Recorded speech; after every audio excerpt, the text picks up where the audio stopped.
আল্লাহ তাআলা বলেন, রাসূল সাল্লাল্লাহু আলাইহি ওয়াসাল্লামকে আল্লাহ সুবহানাহু ওয়া তাআলা বললেন, ইয়া মুহাম্মদ ইন্নী ফারাজতু আলা উম্মাতিক খামসা সালাওয়াত। হে মুহাম্মদ সাল্লাল্লাহু আলাইহি ওয়াসাল্লাম, আমি আপনার উম্মতের উপরে 5 ওয়াক্ত সালাতকে ফরজ করেছি। ওয়াহিদতু ইনদি আহদান আন্নাহু মান জা ইউহাফিজ আলাইহিন্না লিওয়াক্তিহিন্না আদখালতুহুল জান্নাহ।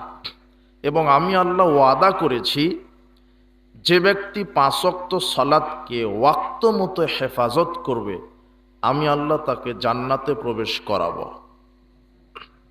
পৃথিবীতে যত আমল আছে, কোনো আমলের ব্যাপারে আল্লাহ ওয়াদা করেননি।